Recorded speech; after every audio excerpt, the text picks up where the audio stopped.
প্রথমে হচ্ছে এইটা জিজ্ঞাসা করবে, হ্যাঁ, যখন পরীক্ষা শুরু হবে নিউবর্নে খুব সোজা সোজা প্রশ্ন জিজ্ঞাসা করে, ঠিক আছে। প্রথমে তোদের কত নাম্বার আছে? 10, 15 আছে। আচ্ছা, এইটা প্রথমে জিজ্ঞাসা করবে। এটা কি? এটা হচ্ছে open care system with overhead radiant warmer. আর একবার রিপিট করছি, open care system with overhead radiant warmer. তাহলে কেটে কেটে পড়ি। ওপেন কেয়ার তার মানে there must be some closed care, ঠিক আছে। ওপেন কেয়ার যদি এটা হয় তাহলে ক্লোজড কেয়ার কি আছে? ক্লোজড কেয়ার হচ্ছে ইনকিউবেটর। ইনকিউবেটর একটা বাংলা বাক্সের মতো ইনকিউবেটর, দেখ ওই কোণের দিকে পড়ে থাকবে কোথাও একটা, তাহলে ফেলে দিয়েছে। ইনকিউবেটর এখন একটা খুব একটা ইউজ হয় না। ইনকিউবেটর তুই এটাকে একটা বক্স করে নে মনে মনে, সেটা হচ্ছে ইনকিউবেটর। এরকমই একটা দেখতে মনে মনে একটা বক্স ভেবে নে, সেটা ইনকিউবেটর। ইনকিউবেটর কেন প্রথম তৈরি হয়েছিল? ইনকিউবেটর তৈরি হয়েছিল অ্যাডভান্টেজেস কি? অ্যাডভান্টেজ হচ্ছে চান্স অফ সেপসিস লেস, কারণ লোকে হ্যান্ডেল করবে না। এখানে থাকলে একবার আমি হাত ঢোকাবো, ও হাত ঢোকাবে, মা হাত ঢোকাবে, ঠিক আছে। এখানে কেউ হাত দেবে না, তাহলে চান্স অফ সেপসিস হচ্ছে কম হবে, ঠিক আছে। বাইরে থেকে ঠান্ডা মান্ডা লাগবে না, এগুলো ঠিকঠাক থাকবে। কিন্তু ডিসঅ্যাডভান্টেজ কি? Access is very difficult. Ivy cannula করতে একটা হাত পা আস্তে করে গলিয়ে আইভি ক্যানুলা করতে হবে, তুই একটা ওরোগ্যাস্ট্রিক টিউব করাবি, কোনো প্রসিডিওর করা খুব ডিফিকাল্ট। কিন্তু প্র্যাকটিক্যাল ইউজ কি হয়? প্র্যাকটিক্যাল ইউজ করা ট্রান্সপোর্ট ইনকিউবেটর হিসেবে, যে আমি এখান থেকে একটা ছোট পিটাম বাচ্চাকে আমাদের আইসিইউ নেই বলে এনআরএস এ পাঠাচ্ছি, তাহলে ট্রান্সপোর্ট ইনকিউবেটর আমি পাঠাবো, টেম্পারেচার মেনটেন করবে, বাইরের হাওয়াটা লাগবে না, সেপসিস হবে না, চলে যাবে, ঠিক আছে। তাহলে অ্যাডভান্টেজ কি হলো? ট্রান্সপোর্ট হিসেবে ইউজ করা হয়। ডিসঅ্যাডভান্টেজ কি? খুব হচ্ছে অ্যাক্সেস করা খুব ডিফিকাল্ট, আইভি ক্যানুলা করা, ওরোগ্যাস্ট্রিক টিউব করানো, এগুলো খুব ডিফিকাল্ট করা। তো এটার পর থেকে বললো যে তাহলে হবে না, তাহলে হবে না যখন, তারপরে নিয়ে এলো ক্লোজড কেয়ারের পরিবর্তে ওপেন কেয়ার। তাহলে এটা হচ্ছে ওপেন কেয়ার। তাহলে এর অ্যাডভান্টেজ হচ্ছে ঠিক ওর উল্টো, তাহলে ইজিলি অ্যাক্সেসেবল, আমি যেগুলো করতে পারবো সেগুলো। আর এর ডিসঅ্যাডভান্টেজ হচ্ছে ঠিক ওর উল্টো, system with overhead radiant warmer. তোকে এটা প্রথমে কি করতে হবে? এখান থেকে সোজা সোজা প্রশ্ন জিজ্ঞাসা করে, প্রশ্ন জিজ্ঞেস করার আগে আমি এবার দেখিয়ে জিনিসটা কি দেয়। ক্লোজড কেয়ার, ওপেন কেয়ার, তাহলে এর অ্যাডভান্টেজ হচ্ছে ইজিলি অ্যাক্সেসেবল, আর ডিসঅ্যাডভান্টেজ হচ্ছে সবাই এদিকে হাত দিয়ে, এই যে দামদার হাত দিয়ে বসে আছে, এটা ব্যাসিনেটের উপরে এরকম করে করার বিষয়, কিন্তু এটা আমরা সবাই করবো, বুঝলি, এটা আমাদের বৈশিষ্ট্য। এই জিনিসটার উপরে হাত দিয়ে এটাকে আরো ইফেক্টিভ বানাবো, এটাকে ভাঙবো, তারপরে দেখবি এখানটায় লিউকো মারবো, এই দেখ না মাইক্রোপোর মারবো, হ্যাঁ। যাই হোক, এটা প্রথমে কি হবে? প্রথমে একবারে প্রথম থেকে দেখে না, যাতে করতে পারি। এই দেখ, এইটা একটা তার আছে বাইরে, এটা হচ্ছে পাওয়ার আসছে, হ্যাঁ, প্রথম থেকে পাওয়ার একটা ওইদিকে সুইচ দেওয়া আছে, আর কিছু করতে হবে না, পাওয়ারটা আমি পিছনে লাগিয়ে দিলাম। পাওয়ার লাগাবার পর অন হলো, ঠিক আছে, এটা হচ্ছে অন হয়ে গেল, লাইটটা জ্বলবে। এটা কি লাইট? Examination light. এটা তোকে পরীক্ষা ধরবে না, পরীক্ষা যেটা ধরবে শুধু মোড দুটো ধরবে, পরীক্ষা তোকে শুধু মোড দুটো ধরবে, বাকি কিছু ধরবে না, ঠিক আছে। এটা অন করা হলো।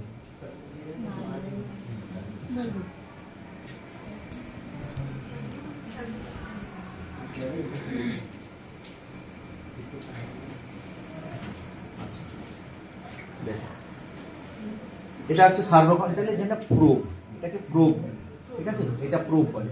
তাকে প্রথমে জিজ্ঞাসা করবে কোন দিকে লাগাবে, কোন দিকে লাগাবে। এইটাতে খুব সোজা, ইজি। এটা একটা ব্ল্যাক করা আছে আর এইটা করা আছে, হ্যাঁ, ব্ল্যাকটা উপরে থাকবে, স্কিনের সঙ্গে কন্ট্যাক্টে থাকবে এই হোয়াইটটা, স্কিনের সঙ্গে কন্ট্যাক্টে থাকবে এই হোয়াইটটা, এই হোয়াইট পোর্শনটা স্কিনের সঙ্গে কন্ট্যাক্টে থাকবে। কোথায় কন্ট্যাক্টে থাকবে আর কেন থাকবে? কন্ট্যাক্টে থাকবে হচ্ছে রাইট হাইপোকন্ড্রিয়াম, ঠিক আছে, জাস্ট রিব কেজের নিচে রাইট হাইপোকন্ড্রিয়ামে থাকতে পারে। তুই এপিগ্যাস্ট্রিক রিজনে লাগাতে পারিস, ঠিক আছে, এপিগ্যাস্ট্রিক রিজনে লাগাতে পারিস, বাচ্চার এখানটা মেরে দিবি রাইট হাইপোকন্ড্রিয়াম, ঠিক আছে। এটা শুধু এইটুকুটাই জিজ্ঞাসা করবে, ঠিক আছে। এইখানে টেম্পারেচার বেটার রিড করে, বলা হয় যে টোটাল ব্লাড ফ্লো বেশি ভালো থাকে, সেই জন্য টেম্পারেচার রেকর্ড বেশি ডিটেক্ট করে, ট্রাঙ্কের কত টেম্পারেচার আছে সেটা দেখার জন্য।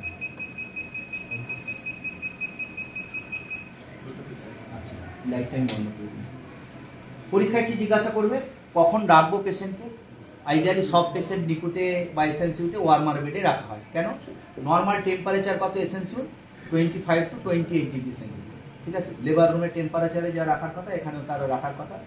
যদি বলে যে কেন 25-এ রাখবো, ঠান্ডা লেগে যাবে তো বাচ্চা, ওই টেম্পারেচার রাখা না, কেন আদারওয়াইজ এই সার্ভারগুলো খারাপ হয়ে যাবে। যেগুলোর পয়েন্ট আছে, এই মেশিনের পয়েন্ট, ভেন্টিলেটরের পয়েন্ট, যেগুলোর পয়েন্ট, সব ওই সার্ভার ওইগুলোর টেম্পারেচার না মেনটেন করলে থাকে, সেই জন্য প্রথমে এসি চালিয়ে ঠান্ডা করে আবার ওয়ার্মারে রাখা হয় বেশি। যাই হোক, 25 to 28 ডিগ্রি সেন্টিগ্রেড হচ্ছে নর্মাল টেম্পারেচার অফ নিকুট, 25 থেকে 28 ডিগ্রি সেন্টিগ্রেড। তোকে এবার কি করবে? তোকে কি করবে? দুটো মোড আছে, একটা মোড হচ্ছে সার্ভো লেখা আছে, আর একটা হচ্ছে ম্যানুয়াল লেখা আছে। দুটো মোডের কি মানে? দুটো মোডের মানে, ম্যানুয়াল মানে হচ্ছে আমি সেট করে দেবো কত টেম্পারেচার থাকবে irrespective of baby's temperature, machine will deliver that amount of heat decided by me. আমি ঠিক করে নেবো কটা ঘর আছে, এখানে 10টা ঘর আছে, 50% দেবো না 100% দেবো সেরকম। অপারেট কি করে করতে হয়, একদম সোজা মোবাইলের মতো, এখানে কিপ্যাড লেখা আছে, দেখ কিপ্যাড লক খুলে দেবো, খুলে দিলাম, এটাকে বাড়াতে হলে বাড়াবো, এটাকে কমাতে হলে কমাবো। যদি মনে করি 70% দেবো, তাহলে 7-এর কাছে চলে এলে এটাকে দিয়ে কিপ্যাড লক করে দিলাম, ঠিক আছে। বাচ্চা ঠান্ডা হয়ে যাক, গরম হয়ে যাক, যা কিছু হোক, মেশিন এইরকমই হিট ডেলিভার করতে থাকে, হিট ডেলিভার করতে থাকে। ইউজ কি আছে পরে বলবো। সার্ভো কন্ট্রোলের কি, আবার কিপ্যাড খুলে দিলাম, লক খুলে দিলাম, সিলেক্ট মোড করলে সার্ভো কন্ট্রোলে চলে গেলাম। বাচ্চার কত রাখা, 36.5 থেকে 37.5, ঠিক আছে। ওগুলো তো পড়ে নিয়েছিস, এখানে ওই হাইপোথার্মিয়া ক্লাসিফিকেশনটা জিজ্ঞাসা করবে।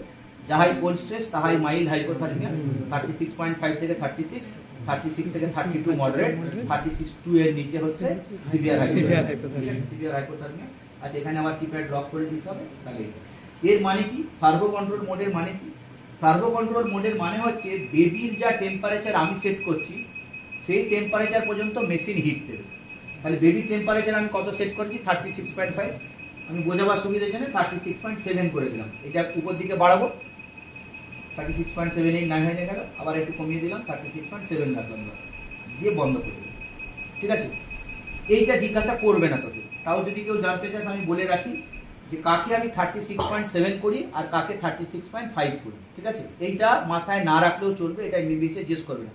এটাকে বলা হয় থার্মো নিউট্রাল এনভায়রনমেন্ট। এর মানে হচ্ছে সেই টেম্পারেচার যেটাতে বেবির বেজাল metabolic rate will be minimum, সেখানে আমি টেম্পারেচারটাকে রাখবো। এর মানে কি, একটা 3 কেজি বাচ্চা 36.5-এ থাকবে, একটা 1 কেজি বাচ্চা 36.5-এ থাকবে না। এর একটা চার্ট আছে, এটা মুখস্থ করার কিছু নেই। কত উইক আছে, বডি ওয়েট কত আছে, কত পোস্ট ন্যাটাল এজ আছে, সেইটা হিসেব করে করা। ধর কারো 36.7 লাগবে, কারো 36.8 লাগবে, কারো 36.9 লাগবে। এটা একটা প্রিডিটারমিন্ড চার্ট আছে, এটা পরীক্ষায় লাগবে না। এই যে আমি বললাম রেঞ্জটা 36.5 থেকে 37.5, এইটা যে কেন রাখছে সেটা আমি বোঝাবার চেষ্টা করি, বুঝতে পেরেছিস? তোর মনে রাখার দরকার নেই, 36.5 বলে রাখলেই হবে। এইটা যেটা জিজ্ঞাসা করবে সেটা আমরা আগে শিখে নেব। সার্ভো কন্ট্রোল মোডে করলাম, তোমাকে এখানে প্রথম প্রশ্ন জিজ্ঞেস করবে প্রোব কোথায় লাগাবে, প্রোব খুলে গেলে বাচ্চার কি হবে, প্রোব খুলে গেলে কি হবে। দেখ প্রোব খুলে গেলে কি হবে নিজে বলবি, এখন বুদ্ধি খাটাতে হবে না। বেবি টেম্পারেচার এটা কত দেখাচ্ছে, কোনটা বেবি একটা ধরে নি, ধর এইটা বেবি, এইটা বেবি, তাহলে আমি এটার উপরে রাখলাম। এটা যদি বেবি হয় তাহলে বেবির টেম্পারেচার এখন কত দেখাচ্ছে মেশিন, 33.5। তাহলে মেশিন কি করবে, মেশিনকে ইনস্ট্রাকশন দেওয়া আছে 36.7 পর্যন্ত নিয়ে যেতে হবে। তাহলে machine is trying his best, দেখ 100% হিটার আউটপুট দিয়ে রেখেছে। কতক্ষণ 100% হিটার আউটপুট দেবে, মানে যতক্ষণ না পর্যন্ত এই টেম্পারেচারটা 36.7 আছে। যখন 36.7 হয়ে যাবে তখন মেশিন অটোমেটিক্যালি কাট করে দেবে। যারা সামনে আছিস দেখ কয়েল জ্বলছে উপরে, দেখতে পেয়েছিস উপরে কয়েল জ্বলছে, আলো হিট আসছে, এখানটা দেখলি এটাই রেডিয়েন্ট ওয়ার্মার। ওই জন্য নাম ছিল কি, open care system with overhead radiator. ওভারহেডে হয়তো যে আছে রেডিয়েন্ট ওয়ার্মারে জ্বলছে, কয়েল দেখতে পেয়েছিস, এটা কয়েলটা দেখছি। এবার এটাকে আমি যদি অনেকক্ষণ ধরে রেখে দিই তাহলে এটা ধীরে ধীরে হবে। এবার বাকিটা যেটা করা উচিত না সেটা আমি করবো, এটা রাখলে খারাপ হয়ে যাবে মেশিনটা, তাও আমি করছি। মানে ধর বাচ্চাটাকে আমি গরম করে দিলাম, তাড়াতাড়ি সময় বাঁচানোর জন্য করছি। একটুখানি পরে যা গ্রুপ করে বাড়তে শুরু করছে, ও ডিটেক্ট করছে যে এটাই বাচ্চা টেম্পারেচার। দেখ এবার দেখ এটা কমতে থাকছে, দেখলি যখন বাড়তে থাকলো এই যে এটা বন্ধ করে দিয়েছে, বুঝলি কি বললাম? দেখ মেশিনে আর একবার দেখে নে, যখন বাচ্চার টেম্পারেচার কম ছিল তখন এই যে দেখ মেশিন হিটার আউটপুট দিচ্ছে। যখনই আমি ওটাকে গরম করব, মানে বাচ্চাটা গরম হয়ে যাচ্ছে, তখন এইটা কমতে থাকবে এবং বন্ধ হয়ে যাবে। দেখ ওটা বাড়তে থাকবে 36, 36.2, এবার এটা কমতে থাকবে, এটাকে দেখ কমছে, কমে গিয়ে বন্ধ হয়ে গেল। তাহলে আজ বাচ্চা ফলসলি হাই হয়ে যাওয়ার চান্স। এবার বল, হ্যাঁ এটা বন্ধ হয়ে গেছে, দেখ না বন্ধ হয়ে গেছে কিনা, বন্ধ হয়ে যাবে তো, ওটা না বন্ধ হয়ে গেছে, এই যে কয়েল বন্ধ হয়ে গেছে, ঠিক আছে, কয়েল বন্ধ হয়ে গেছে। তোকে এখানে একটা প্রশ্ন জিজ্ঞাসা করবে, সেটা বাচ্চার খুলে গেলে কি হবে। বাচ্চাকে বলবি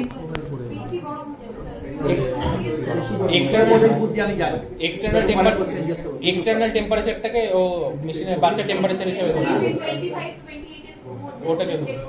তাহলে এইটা যদি খুলে যায় ধর খুলে গিয়ে বাচ্চা থেকে খুলে গিয়ে বাইরে পড়ে আছে, তাহলে মেশিন কি ধরবে এখানে যে এয়ারটা আছে ওইটাকে বেবি হিসাবে কনসিডার করবে। তাহলে এই টেম্পারেচারটা কত, আজকে যা টেম্পারেচার আছে সেই টেম্পারেচার।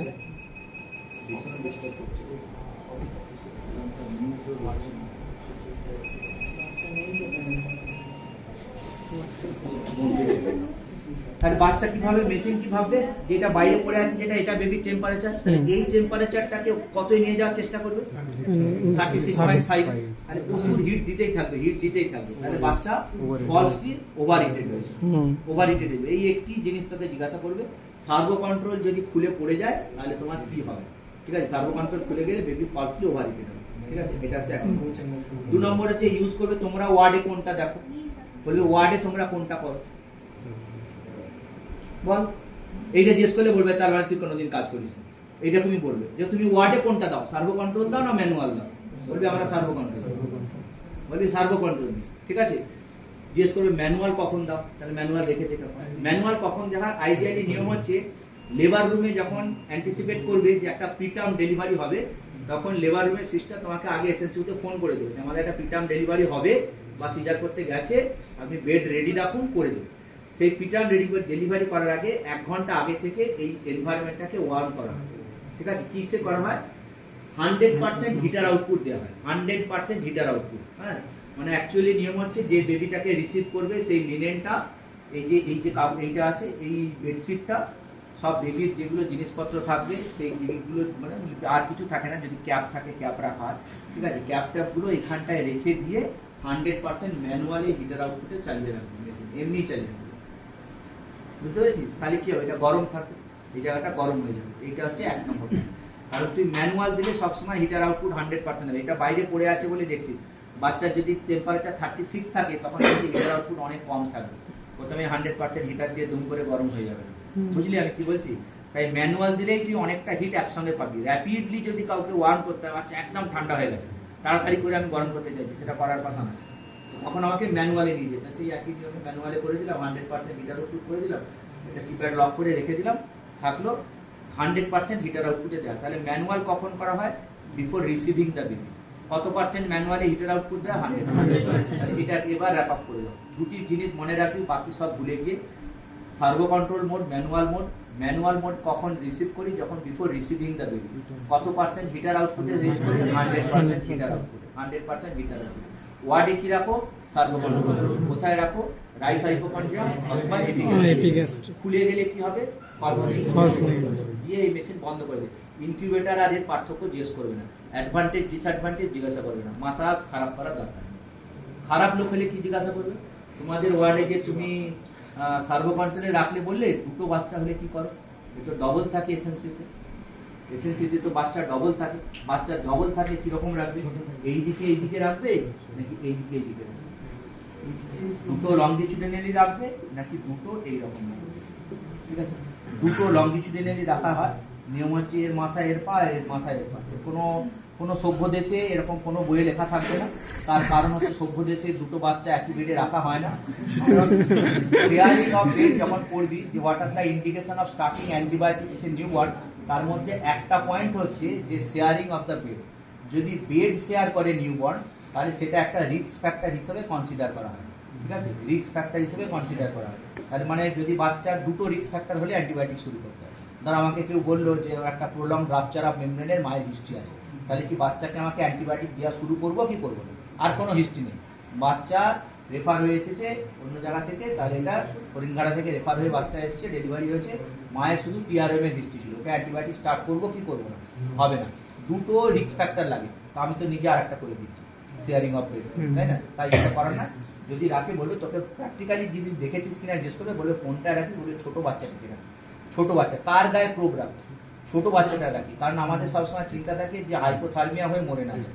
তাহলে ছোটটাকে রাখলে বড়টাও অন্তত, বড়টার একটু টেম্পারেচার বেশি পাবে, কিন্তু অ্যাটলিস্ট হাইপার হতে যেতে পারে, হাইপো হবে না, বুঝতে পেরেছিস। আর বড়টাকে যদি আমি প্রোবটা দিয়ে রাখি, ছোটটা হাইপোথার্মিয়া মরে যাবে।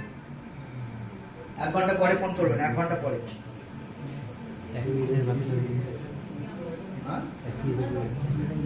যেটা খারাপ লাগবে সেটাকে আমরা দেখবো, ঠিক আছে। এই বাচ্চা লাস্টে যে আছে বল দিদিকে, বল বাচ্চা দিতে, বাচ্চা বল তার বাচ্চা পাঠাতে বল।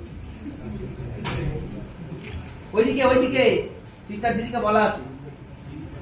আচ্ছা ওইটা যেটা বলছিলাম, আচ্ছা ওই যে বাচ্চাটা এআইএস হলো, তাহলে ও তো ক্যারিওটাইপিং করবো, ক্যারিওটাইপিং করলে কি বেরোবে? এআইএস। এআইএস মানে কি? মানে অ্যান্ড্রোজেন ইনসেন্সিটিভ। মানে বাংলায় কি? বাংলায় জিনিসটা হচ্ছে টেস্টিস থাকবে, সেখান থেকে টেস্টোস্টেরন বেরোবে, কিন্তু রিসেপ্টারে কাজ হবে না, রিসেপ্টারের সঙ্গে লাগবে না, কাজ করবে। বাংলা হচ্ছে এবার না কাজ করলে কি হবে? টেস্টোস্টেরন আরো বাড়ানোর চেষ্টা করবে। তাহলে যদি আমি ব্লাড টেস্ট করি, তাহলে ব্লাড টেস্ট করে দেখবো টেস্টোস্টেরন অনেক হাই হয়ে গেছে, অনেক হাই হয়ে গেছে। বলা হয় যে গুড লুকিং হয়, ব্রেস্ট ডেভেলপমেন্ট ঠিকঠাক হয়, external genitalia looks like female. তো ব্রেস্ট ডেভেলপমেন্ট হয়তো হয়তো তো পরে হবে, এটা 1 বছরের বাচ্চা, ওর ওখানে নেই। তাহলে একে কি করা হয়? এ পরীক্ষা টেস্ট করি, আমি এমনি টেস্ট করি। একে কি করবো? একে ছেলে বানাবো না মেয়ে বানাবো? মেয়ে বানাতে হবে। হ্যাঁ, একে মেয়ে বানাতে হবে। শৈশব তো বাদ দিয়ে দেবো, টেস্টিস কেটে বাদ দিয়ে দেওয়া হবে, ওটাকে একটা ভ্যাজাইনোপ্লাস্টি করে চলে যাবে। তাহলে যদি বিয়ে থাকার পরে ম্যারেজ যাবে, তো হলো, পিরিয়ডস হবে না, বাচ্চা কাচ্চা হবে না, আগে থেকে বলে রাখা হবে, তারপর যেমন আছে থাকবে। এবার কখন টেস্টিস বাদ দেবে? এখন কেন? Because it will not produce the testosterone, so secondary sexual characters won't develop if we বুঝতে পেরেছি। কারণ কি আগে পরে না, আমরা টেস্টিস কেটে বাদ দেওয়ার জন্য আমাদের চিন্তা কেন? সেমিনোমা হয়ে যাবে, যদি ইন্ট্রা অ্যাবডোমিনাল থাকে তাহলে সেমিনোমা হয়ে যাবে, ঠিক আছে? এইগুলোর জন্য এতে করে। তো এইগুলো কিন্তু খুব ঝামেলা, হ্যাঁ। কারণ কি, এই যে তোর ক্রোমোজোমাল সেক্স ডিফারেন্ট, আর এদিকে এক্সটার্নাল জেনিটেলিয়া আলাদা, বাড়ির লোককে কনভিন্স করা খুব ডিফিকাল্ট। দেখা যাক কি বেরোয়। এই দিল বললি রে? আচ্ছা ঠিক আছে, বলতে আমি পরের প্রশ্ন কি জিজ্ঞেস করবো? এটা হওয়ার পর হ্যান্ড ওয়াশিং। হ্যান্ড ওয়াশিং সবাইকে জিজ্ঞাসা করবে। হ্যান্ড ওয়াশিং এর ক্ষেত্রে যেটা আমি বলবো ওইটাই দেখবে, ইউটিউবের ভিডিও দেখবে না। কেন কি? ইউটিউবে 1000টা ভুল ভিডিও আছে। যদি কেউ দেখতে চাও ইউটিউবের ভিডিও, তাহলে দিল্লি এমস এর নিওনেটোলজির ভিডিও আছে, সেইটা দেখবে, তাতে তোমাকে অরিজিনালটা দেবে। বাকি ভিডিওর অলমোস্ট 100% সবার ভুল ভিডিও আছে, ঠিক আছে? আর যদি ভুলে যাও, দিল্লি ভিডিও না দেখার সময় পাও, তাহলে আমাদের এসএনসির সামনে যে চার্টটা দেওয়া আছে এটা কারেক্ট। এসএনসির সামনে যে চার্ট দেওয়া আছে ওটা কারেক্ট, ওটা গভর্নমেন্টের। দিল্লি এমস এর দেখবি একটা সিস্টার দিদি করে দেখাচ্ছে, দ্যাটস কারেক্ট, ওটা বহুবার হতে হয়। বাকি সব ভিডিও অলমোস্ট সব ভুল, ঠিক আছে? প্রথমে কি করতে হবে? হ্যান্ড ওয়াশিং এ 6টা স্টেপ আছে। হ্যান্ড ওয়াশিং এ জানিস 2 মিনিট ধরে হাত ধুতে হবে। আমি একবার রাফলি দেখাচ্ছি, তারপরে করবি। স্টেপগুলো আগে মনে কর, 6টা স্টেপ কি করে করে।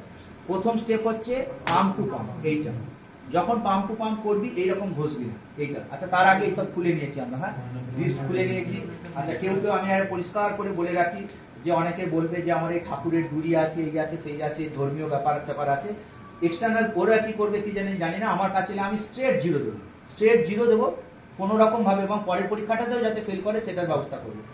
ওইখানে হ্যান্ড ওয়াশিং এর সম্বন্ধে কোনো রিলিজিয়াস ম্যাটার অমুক তমুক কিছু এসে যায় না, because you are dealing with someone's life. অতএব এটা নিয়ে কোনো রকম মার্সি নেই যে আমি আংটু করে আছি, আমার বিয়ে হয়ে গেছে, ওই হয়ে গেছে, সব কোনো গল্প কোনার বলার কিছু জায়গা নেই। পাঠান, এটাতে আগে যাক। আগে একটা ছোট কেউ আছে? কবে ভর্তি হয়েছো মা? শনিবার। তোমার রক্তের গ্রুপ কি আছে? সব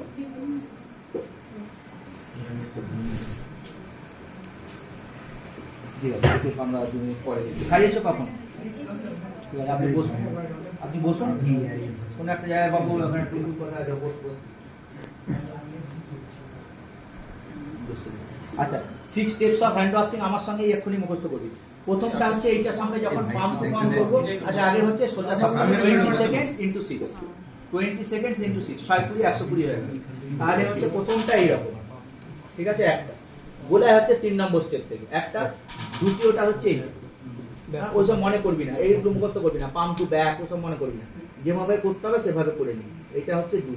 এটা কতক্ষণ করলাম? 10 সেকেন্ড, এটা 10 সেকেন্ড, তাহলে 10 10 20 20 20 40 হয়ে গেল। 3 নম্বর থেকে ভুলে যাবে, যখনই ভুলে যাবি মনে হবে একটা ঘুষি মারবে, তাহলে তোকে এইটা ঘুষি মারবে, ঠিক আছে? এইটা দেখানো হচ্ছে 3, এইটা, এটা হচ্ছে 3। কত হলো? 20 20 3 20 60 হয়ে গেল। তারপরে হচ্ছে টিপ, টিপ হয়ে গেল। টিপের পরে হচ্ছে বেস অফ দ্য থাম্ব, 5 এর পরে এবার এখান থেকে আছে 6, 6টা স্টেপ। দেখ, প্রথম দুটো তো মনে থাকে, এইটা আর লাস্টেরটা মনে থাকে, এই পাশ পর্যন্ত যাও। 5 নম্বরটা এটার সঙ্গে কন্টিনিউশনে বেস। তাহলে গন্ডগোল হচ্ছে 3 আর 4, এইটা অথবা ঘুষি। ঘুষি মারবো যখন ভুলে যাবো, তাহলে 3। তাহলে চলো 10 20 সেকেন্ড, 30 40 50 60, 70, 80, 90, 100, 110, 120। স্যার পরীক্ষাতে পুরো 2 মিনিট ধরেই করবো না? পরীক্ষাতে দু রকমই পরীক্ষা হয়। শুরুর দিকে বলা হয়, আগে যখন ছিল, আগে একটা স্টেশন দেওয়া হতো, ওখানে হ্যান্ড ওয়াশিং সামনে করতে হতো। সেটা সাধারণত প্রথম দিনে যারা প্রথম পরীক্ষা দেয় সেই সময়, তারপরে ধৈর্য থাকে না, তারপরে বলা হয় স্টেপগুলো বলো, তারপরের দিন লাস্ট দিন যে যখন আসে তাকে বলা হয় কমিউনিট ধরবে, দিয়ে তাকে ছেড়ে দেয়। প্রথম যে শুরুতে পরীক্ষা হয়, প্রথম 4-5 জনকে হ্যান্ড ওয়াশিং দেখাতে হয়, হ্যান্ড ওয়াশিং দেখাতে হয়। এটা কি স্যার ডিফারেন্ট মানে মাইক্রো বা কমেন্টে যেটা পড়েছিলাম ওটা একটা স্টেপ ছিল ইন্টারলকিং, কোনো স্ট্যাম্প কিছু করবি না, যেটা বলছি এইটাই। যদি আমাকে বিশ্বাস না হয়, এমস নিউরোলজি এর ভিডিও দেখে নিবি, ঠিক আছে? এইটা আর বলেছি তোকে গভর্নমেন্টের প্রোটোকল এখানে লেখা আছে, গভর্নমেন্টের প্রোটোকল এখানে লেখা আছে। এটার 1000টা নিয়ম চার্টের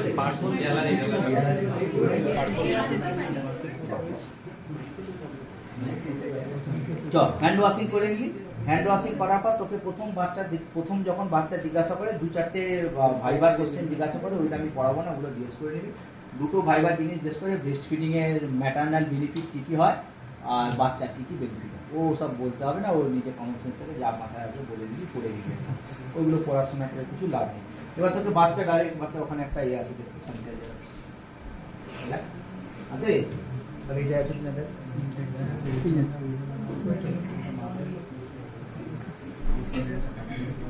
মাইক্রোফোনটা কোথায় আছে দেখ, ভিতরে আছে, ড্রয়ারটা খোল, এখানে একটা ড্রয়ারে মাইক্রোফোন আছে।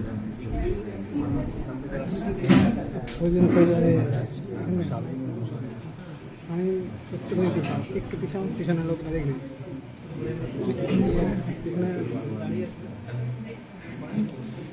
নিউ ওয়ার্ডের থিওরি হয়ে গেছে না, মঞ্জুরি দিচ্ছে না?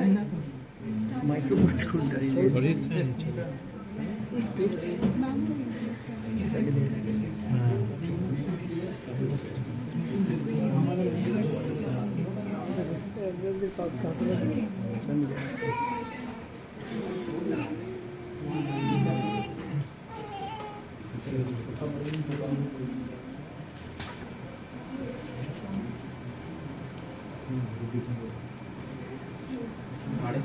আচ্ছা, হ্যান্ড ওয়াশিং জিজ্ঞেস করার পর তোকে প্রথম জিজ্ঞাসা করে প্রিটার্ম আর টার্ম।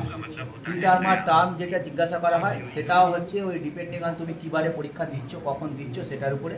শুরুর দিকে জিজ্ঞাসা করা হয় ব্যালাট বলো, নিউ ব্যালাট, স্কোরিং বলো, এসব করা। শেষের দিকে বলো টার্ম প্রিটার্ম কাকে বলে, আর হচ্ছে এখানে। তো ব্যালাট স্কোরিং আন্ডার গ্র্যাজুয়েটে নেই, তোমাকে 4টা তুমি দেবে, no need to memorize all those points, ওটা করার দরকার নেই। ওটা কিন্তু ঘটনা হচ্ছে এক্সটার্নাল তো শুনবে না, দ্বিতীয় জিজ্ঞাসা করতে পারে। ব্যালাট স্কোরিং এর পেপার আমি পরে দেখাবো, প্রিটার্ম বাচ্চার এখানে শোন। এখন সহজ করে দেখ, যাতে পরের দিনে আমি এগুলো আবার বলবো, কিন্তু ইন ডেপথ বলবো, যাতে মাথায় বসে। আচ্ছা, প্রথম যখন তোকে এ করতে দেবে, আর একটা ছোটো বাচ্চা নিয়ে আমি টার্ম প্রিটার্ম দেখাবো। আগে হেড টু ফুট এক্সামিনেশন কী করে দেখে সেটা দেখে নিই। প্রথম যখন বাচ্চার প্রথম পয়েন্ট থেকে জিজ্ঞাসা করে টার্ম প্রিটার্মের পর, সেটা অন্য ছোটো বাচ্চা এলে আমি কম্পেয়ার করে দেখাবো। এটা টার্ম বাচ্চা, হ্যাঁ, যাই হোক, সেটা নিয়ে না। সেটা হচ্ছে প্রথম তোকে জিজ্ঞাসা করে, মাথা থেকে জিজ্ঞেস করলে অ্যান্টিরিয়র ফন্টানিল, ঠিক আছে? একটা একটা করে আমরা দেখি অ্যান্টিরিয়র ফন্টানিল।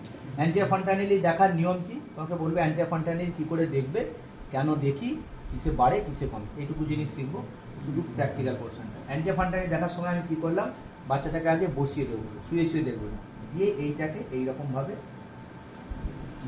এইটাকে অ্যান্টিরিয়র ফন্টানিল, এইটা হচ্ছে অ্যান্টিরিয়র ফন্টানিল। এখানে থাকে সবাই তো জানি, অ্যান্টিরিয়র ফন্টানিল রম্বয়েড শেপের জিনিস এইখানটাতে, ঠিক আছে? তাহলে তোমাকে জিজ্ঞেস করবো এরকম করে বসিয়ে দেখছো কেন, এরকম করে শুয়ে দেখছো না কেন? শুয়ে দেখলে যে কোনো জিনিস বেলুন কী হবে, জল থাকলে বেলুন ফুলে যাবে, তাহলে শুইলে ফলসলি এলিভেটেড থাকতে হবে, ফলসলি বাল্জ থাকতে হবে। তাহলে প্রথম কোশ্চেন কি জিজ্ঞেস করবে, normal feeling of anterior fontanelle. Normally কিরম থাকে, অ্যান্টিরিয়র ফন্টানিল নর্মালে থাকে little depressed, anterior fontanelle normally থাকে লিটিল ডিপ্রেসড, লেভেলে থাকে না, লেভেলে থাকে না। দয়া করে হাত জোড়ে করে বলছি, লেভেল বলবে না। Level anterior fontanelle is pathological, anterior fontanelle normally depressed, normally depressed. তাহলে প্রশ্ন কি, বেশি ডিপ্রেসড কিছু হয় আর বাল্জড কিছু হয়? তাহলে বাল্জড কিছু হবে, আচ্ছা, বাল্জ যখন এইটা খুব খেয়াল করবি, যখন তোকে প্র্যাকটিক্যালে কোশ্চেন জিজ্ঞাসা করবে, এক্সপেক্ট করবি তোকে ক্লিনিক্যাল কন্ডিশন জিজ্ঞাসা করা হচ্ছে, কি তুমি কোশ্চেন, প্যাথোলজি তোমাকে কেউ জিজ্ঞেস করছে না, ঠিক আছে? প্যাথোলজি কেন, কখন প্যালার কিছু হয় হিমোগ্লোবিন কমে গেলে বললে হবে না, তোমাকে আয়রন ডেফিসিয়েন্সি অ্যানিমিয়া বলতে হবে, থ্যালাসেমিয়া বলতে হবে, প্যাথোলজি মেকানিজম তোমাকে জিজ্ঞেস করবে। তাহলে বাল্বস কিছু হয় বললে কি বলবি পরীক্ষায়? একটা হচ্ছে মেনিনজাইটিস বলবি, আর একটা কি বলবি? মেনিনজাইটিস হাইড্রোকেফালাস বলবি। এটা ঠিক আছে? তিনটি যে ভালো বলবি তাকে জিজ্ঞাসা করবে, মেনিনজাইটিস, হাইড্রোকেফালাস, ইন্টারভেন্ট্রিকুলার হেমারেজ। ঠিক আছে, ইন্টারভেন্ট্রিকুলার হেমারেজ। এরকম ভাবে তোমাকে জিজ্ঞাসা করবে না, তোমাকে জিজ্ঞাসা করবে যে একটা প্রিটার্ম বাচ্চা তুমি জেলকো করছো অ্যাজ অ্যান ইন্টার্ন, জেলকো করছো, বাচ্চা কান্নাকাটি করছে, কিছুক্ষণ পরে তুমি দেখলে বাচ্চাটা চুপ হয়ে গেছে, বাচ্চাটাকে পেল দেখতে লাগছে, তুমি কি সাসপেক্ট করবে? এই যে পেনফুল স্টিমুলাই দেবো, এটার জন্য ওদের ইন্টারভেন্ট্রিকুলার হেমারেজ হতে পারে, এবং ইটস প্র্যাকটিক্যাল ইস্যু। তোমাকে সেইগুলোই জিজ্ঞেস করবে যেটা ওয়ার্ডে রোজ করবে, যে তুমি জেলকো করছো, স্বাভাবিকভাবেই 3 বার 4 বার করে ফোটাতে হবে, এতে হবে না। বাচ্চা পেল হয়ে গেছে মানে তোমাকে বোঝানো হলো ইনডাইরেক্টলি যে কোথাও একটা ব্লাড লস হচ্ছে। অ্যান্টিফান্টাইনালি বাল্বস মানে তোমাকে বোঝানো হলো ইন্ট্রাভেন্ট্রিকুলার হেমারেজ হয়েছে, সেটা তোমাকে বলা হয়ে গেল। তাহলে প্রিটার্ম বাচ্চা, প্যালর, ইন্টারভেন্ট্রিকুলার হেমারেজ হয়েছে মানে তোমার সোজা বাল্বস অ্যান্টিফান্টাইনালি মানে ইন্টারভেন্ট্রিকুলার হেমারেজ। মেনিনজাইটিস তো সঙ্গে সঙ্গে ডেভেলপ করে যাবে না, হাইড্রোকেফালাস তো সঙ্গে সঙ্গে ডেভেলপ করবে না, এটা হয়ে গেল। হাইড্রোকেফালাসে তোমাকে দুটি কজ জিজ্ঞেস করবে যে তুমি ওয়ার্ডে কি দেখেছো, এরকম ভাবেই কোশ্চেন করা হয় ওই ওয়ার্ডে। তুমি যদি কনজেনিটাল দেখে থাকো, একটি ডায়াগনোসিস মনে রাখবে, অ্যাকুইডাক্টাস স্টেনোসিস, যেটা অ্যাকুইডাক্টাস স্টেনোসিস তোমাকে জিজ্ঞেস করবে কনজেনিটাল নয় কিন্তু ওয়ার্ডে কোনো কারণে ভর্তি হচ্ছে, এরকম তুমি হাইড্রোকেফালাস দেখেছো, তোমাকে জিজ্ঞাসা করছে পার্সিয়ালি ট্রিটেড মেনিনজাইটিসের কথা। ঠিক আছে, পার্সিয়ালি ট্রিটেড যখন যদি মেনিনজাইটিস হয়, সেটা থেকে রয়ে গিয়ে সেটা পরের দিকে ধীরে ধীরে খানটায় যে হাইড্রোকেফালাস হতে পারে। ঠিক আছে, পার্সিয়ালি ট্রিটেড বললে তুমি ছোট করে মনে রাখবে, নিউ বর্নে মেনিনজাইটিসে কতদিন আইভি অ্যান্টিবায়োটিক দিতে হয়? 21 ডেজ। নিউ বর্নে মেনিনজাইটিসে কতদিন অ্যান্টিবায়োটিক দিতে হয়? 21 ডেজ। আমি রিপিট করছি, অ্যান্টিফান্টানিল নিয়ে। অ্যান্টিফান্টানিল দেখার সময় শুয়ে দেখবে না, অ্যান্টিফান্টানিল দেখার সময় শুয়ে এরকম করে দেখবে, হাতটাকে এরকম করে নিয়ে যাবে। অ্যান্টিফান্টানিল নর্মালি কি লিটিল বিট ডিপ্রেস। তাহলে বেশি ডিপ্রেসড কোথায় হয়ে যায়? বেশি ডিপ্রেসড কখন হয়ে যাবে? অ্যান্টিফান্টানিল সিভিয়ার ডিহাইড্রেশন থাকলে অ্যান্টিফান্টানিল ইউজ হচ্ছে। হ্যাঁ, সিভিয়ার ডিহাইড্রেশন। তোমাকে usually severe dehydration in newborn জিজ্ঞাসা করা হয় না, যদি জিজ্ঞাসা করা হয় তাহলে তার উত্তর হয় হচ্ছে সেপসিস, উত্তর হয় হচ্ছে আফটার গিভিং ফটোথেরাপির পরে এরকম হয়ে যায়, খুব ডিহাইড্রেটেড হয়ে যায়। আর একটা জিজ্ঞেস করা হয় salt losing variety of CH, congenital adrenal hyperplasia. কিন্তু তুমি এইসব প্রশ্ন পরীক্ষার হলে উচ্চারণ করবে না, কারণ পরীক্ষার উচ্চারণ হচ্ছে পাস করা, বেশি নাম্বার পাওয়াটা পেডিয়াট্রিক্সে জেরামতি দেখাবার কোনো দরকার নেই, বুঝতে পেরেছো? কারণ সোজা সাতটা উত্তর দিলে যেগুলো জিজ্ঞেস করবে। তাহলে বেশি বাড়বে কিসে? হাইড্রোকেফালাস হয়ে গেছে, মেনিনজাইটিস হয়ে গেছে, আচ্ছা কমবে কিসে? Severe dehydration. এইটুকু বলে চুপ করে বসে যাবে। নেক্সট তোমাকে অ্যান্টিফান্টানিল জিজ্ঞেস করবে কবে ক্লোজ হয়। অ্যান্টিফান্টানিল ইউজুয়ালি 1.5 বছর আর 1.5 মাস মনে রাখবে, এটা হচ্ছে 1.5 ইয়ার্স। আর ফসফেটফান্টানিল 1.5 month maybe close that part, বাড়তে হতে পারে। ফসফেটফান্টানিল যখন জিজ্ঞেস করবে তখন জিজ্ঞেস করবে যে এতে কি আছে, tip of your little finger should pass. এখানটা tip of your little finger. ফসফেটফান্টানিল ওয়াইড ওপেন কিসে পাওয়া যায়? হাইপোথ্যালামাস। ঠিক আছে, এইটুকু জানলে ফসফেটফান্টানিল শেষ। ফসফেটফান্টানিল কি জানলাম? কখন ক্লোজ হয়? অ্যাট বার্থ অথবা 1.5 মান্থ। ওয়াইড ওপেন ফসফেটফান্টানিল কিসে পাওয়া যায়? Congenital hypothalamus. তুমি কি করে বুঝবে ওয়াইড ওপেন? নরমালি ক্লিনিক্যালি কত পাস করে? টিপ অফ ইউর লিটল ফিঙ্গার। এইটুকু জানলে ফসফেটফান্টানিল আমরা পড়বো না, ফসফেটফান্টানিল এখানে শেষ হয়ে গেল, অ্যান্টিফান্টানিল এখানে শেষ হয়ে গেল। তুমি রুটিনলি থাইরয়েডের টেস্ট করতে দেবে কি দেবে না, ইররেসপেক্টিভ অফ সাইজ অফ অ্যান্টিফান্টানিল ফসফেটফান্টানিল দেবো। কবে দেবে? Usually after 72 hours. After 72 hours. ঠিক আছে, নিউ বর্নের এটা আর্গু করবে না এক্সামিনারের সঙ্গে, নিউ বর্নেও পাঠানো যায়, ডে 1-এ কর্ড ব্লাডেও পাঠানো যায়। ঠিক আছে, তুমি 72 আওয়ার্স বলবে, কেন বলবে কি বৃত্তান্ত অত দিতে হবে। ঠিক আছে, 72 আওয়ার্সের পরে আমরা পাঠাতে পারি। তোমাকে জিজ্ঞেস করবে কনজেনিটাল হাইপোথাইরয়েডিজম হলে তুমি কি দাও? এলট্রক্সিন বলা হচ্ছে না, থাইরক্সিন দি। ঠিক আছে, ডোজ কত মনে রাখতে পারলে মনে রাখবে, 10 মাইক্রোগ্রাম পার কেজি। হাইপোথাইরয়েডিজম জিজ্ঞাসা করবে, কিন্তু আমি ফন্টানিলি থেকেই জিজ্ঞাসা করবে, আমি তোমাকে এটা বলছি। এখানে জিজ্ঞাসা করবে 2 নম্বর, জিজ্ঞাসা করবে তোমাকে কত দিনের মধ্যে থাইরক্সিন তুমি you must start so that there will be no mental subnormal intelligence. হাইপোথাইরয়েডিজমে বুদ্ধিশুদ্ধি কম হবে না কত দিনের মধ্যে? ঠিক আছে, 2 মান্থস। যদি তুমি 2 মাসের মধ্যে থাইরক্সিন স্টার্ট করো তাহলে তোমার আইকিউ নর্মাল থাকবে, বুঝে গেছো? তাহলে তোমাকে হাইপোথাইরয়েডিজম এই পরীক্ষার হলে থেকে বাইরে এসে গিয়ে লাফালাফি করবে না, আমাকে হাইপোথাইরয়েডিজম ইউজ করেছি, তোমাকে হাইপোথাইরয়েডিজম ইউজ করেনি, তোমাকে ফন্টানিল দিয়েই ইউজ করেছি। ওয়াইড ওপেন ফন্টানিলি কেন পেয়েছো? Hypothyroidism, congenital hypothyroidism. কবে কি পাঠাবে? টিএসএইচ পাঠাই আমরা রুটিন, টিএসএইচ আর T4 FT4 পাঠালি হয়। কখন তুমি পাঠাচ্ছ? 72 আওয়ার্স। কি দেবে? থাইরক্সিন দেবে। ডোজ না বলতে পারলে কিছু এসে যাবে না, 10 মাইক্রোগ্রাম পার কেজি করে স্টার্ট করা হয়। ইম্পর্টেন্ট কি, ইম্পর্টেন্ট হচ্ছে কত দিনের মধ্যে স্টার্ট করলে তোমার হবে না, নাহলে তুমি করলেই না 3 মাসের মাথায় করতে দিলে হবে না। তাহলে আর কি কি তুমি পাবে হাইপোথাইরয়েডিজমে, ছোট করে মনে রাখবে। তুমি আম্বিলিক্যাল হার্নিয়া পেতে পারো, রাফ স্কিন ইউজুয়ালি ওই সময় পাওয়া যায় না, ফেসিয়াল পিকচার নিউবর্নে পাওয়া যায় না, আর ডিলেড প্যাসেজ অফ মেকোনিয়ামের হিস্ট্রি আছে কিনা তুমি দেখবে। ডিলেড প্যাসেজ অফ মেকোনিয়ামের হিস্ট্রি আছে কিনা সেটা তুমি দেখবে, স্টুল পাস করছে কিনা তুমি বুঝতে পারবে না হাইপোথাইরয়েডিজম থেকে, ঠিক আছে। তাহলে সোজা হিসেব কি কি দেখলে, delayed passage of meconium, rough skin, wide open continue, ঠিক আছে। ডিলেড প্যাসেজ অফ মেকোনিয়াম হলে তাহলে তোমাকে জিজ্ঞেস করবে কাকে বলে delayed passage of meconium beyond 24 hours. 24 ঘন্টার মধ্যে ইস্যু করতে হবে, 24 ঘন্টার মধ্যে মেকোনিয়াম পাস করতে হবে, না হলে তোমার হচ্ছে ডিলেড প্যাসেজ। দুটোই 24 ঘন্টা, আগে অন্য ছিল, এখন আগে 24 ছিল, 48 ছিল ইউনিট, এখন দুটোই 24 ঘন্টা, ঠিক আছে। যদি পুরনো বই পড়ো কনফিউজ হবে না, যে আগে ছিল নর্মাল ইউরিন পাস করবে 48 আওয়ার্সের মধ্যে, আর মেকোনিয়াম পাস করবে 24 আওয়ার্সের মধ্যে। এখন জোর ঝামেলা নেই, এখন দুটোই 24 আওয়ার্স ঝামেলা আছে, ঠিক আছে। এটা দেখেন হাইপোথাইরয়েডিজম তুমি আর মনে রাখা তোমার দরকার নেই, বাকিটা সব ক্লিনিক্সে আর কিছু জিজ্ঞাসা করবে না। এবার তোমাকে যে